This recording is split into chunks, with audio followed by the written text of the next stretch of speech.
Assalamualaikum warahmatullahi wabarakatuh, sahabat Bawaslu dimanapun berada.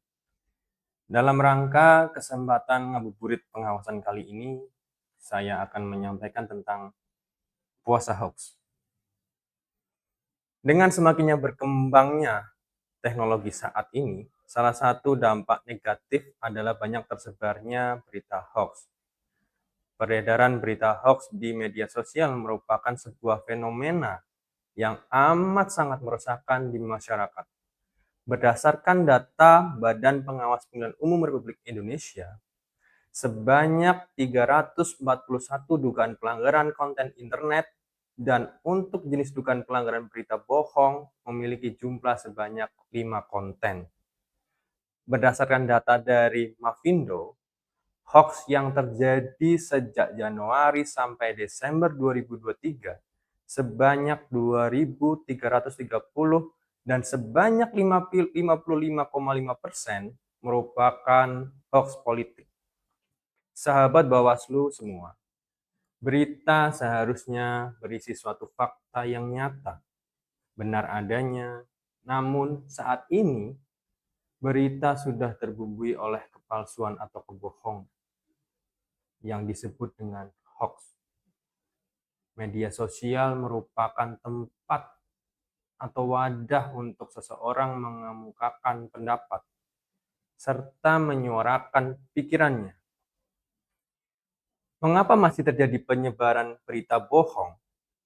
Hal yang paling mendasar adalah kebiasaan berbagi atau sharing tanpa membaca atau mengecek kebenarannya. Karenanya, marilah kita kembali menelaah ayat-ayat suci Al-Quran yang berkaitan dengan hoax. Sebuah langkah untuk menanggulangi peredaran hoax terlebih berkaitan dengan pengawasan pemilu. Seperti yang disebutkan di dalam Al-Quran surat Al-Hujurat ayat 6 yang terjemahannya berbunyi, "Wahai orang-orang yang beriman, jika seseorang fasik datang kepadamu membawa berita penting, maka telitilah kebenarannya, agar kamu tidak mencelakakan suatu kaum karena ketidaktahuanmu yang berakibat kamu menyesali perbuatanmu itu." Pada mekanisme pengawasan, terdapat tindakan pencegahan terhadap suatu peristiwa. Hal ini akan menjadi salah satu saringan pertama sebelum terjadinya suatu pelanggaran. Maka kita korelasikan dengan ayat suci Al-Quran, kemudian peristiwa, dan khususnya berkaitan dengan pengawasan di Bawaslu.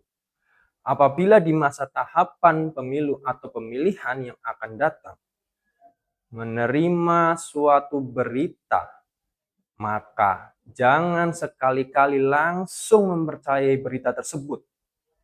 Jika berita tersebut positif, maka bukan menjadi masalah. Bila berita itu negatif, akan menjadi masalah jika kamu mempercayainya dan turut serta dalam penyebaran berita bohong tersebut. Kebenaran atas berita tersebut maka harus mengecek kembali atau mengkonfirmasi dari berita tersebut agar tidak menjadi suatu fitnah. Mari bersama menjaga kondusivitas pada pemilu dan pemilihan di masa yang akan datang. Bersama menjaga lisan dan tulisan.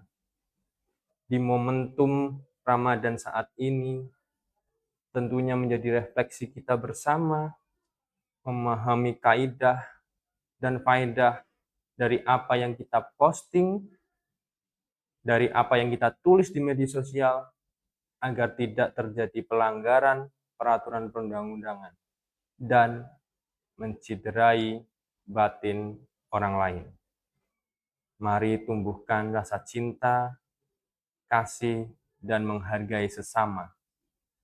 Baik mengambil langkah yang sama atau mengambil jalan yang berbeda tentunya bersama menjaga demokrasi serta persatuan dan kesatuan negara Republik Indonesia dengan toleransi, tenggang rasa, dan saling menghormati.